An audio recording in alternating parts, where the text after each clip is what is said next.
Decision 2023, we are now less than 2 months away from the election here in Marion County. Voters are going to be choosing several key leaders. So over the next few weeks, we're diving into the issues impacting you the most: crime, housing, and our roads.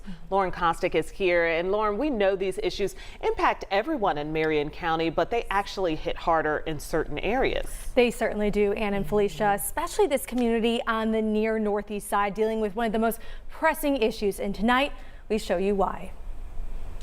Gun violence. Gun violence. Crime is rampant. Gun violence. The argument turned into gun violence. Paramedics in Indianapolis are prepared to help those victims of gun violence every day. It's become a lot more frequent than it has in the past. Adrian Foster is a paramedic with Indianapolis Emergency Management Services.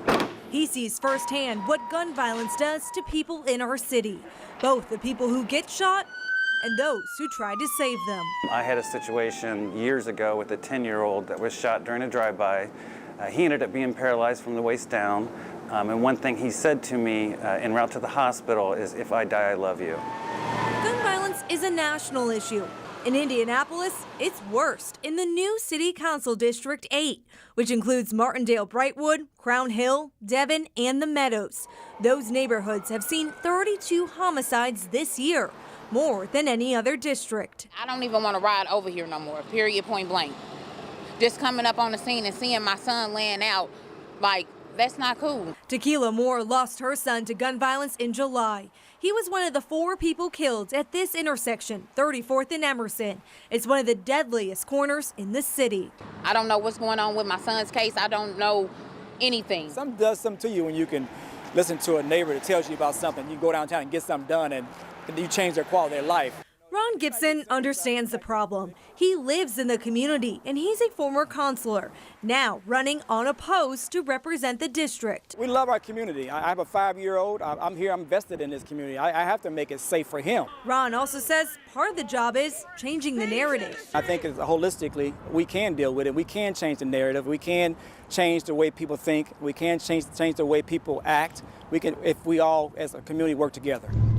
But while the policy issues are being debated, others are taking the fight into their own hands. As a pastor, I've buried several people who have been the victims of homicides. I've had to deal with the grief of the family, the anger, the frustration. In many ways, Reverend Charles Harrison has been the face of the community's fight against gun violence, seeing the impact as a pastor, activist, and father.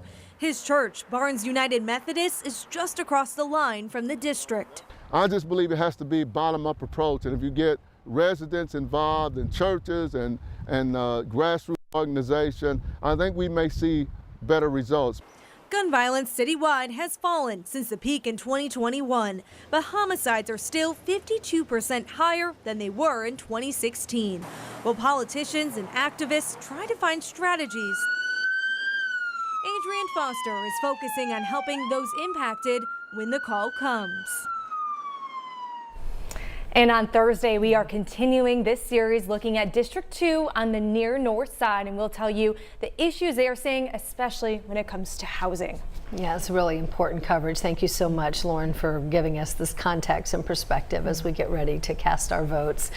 You can follow her series and see some of the newly redrawn city county council districts, and also learn more about other elections that are on the docket around central Indiana. All you have to do is go to WTHR.com, and you can also find it in the WTHR app.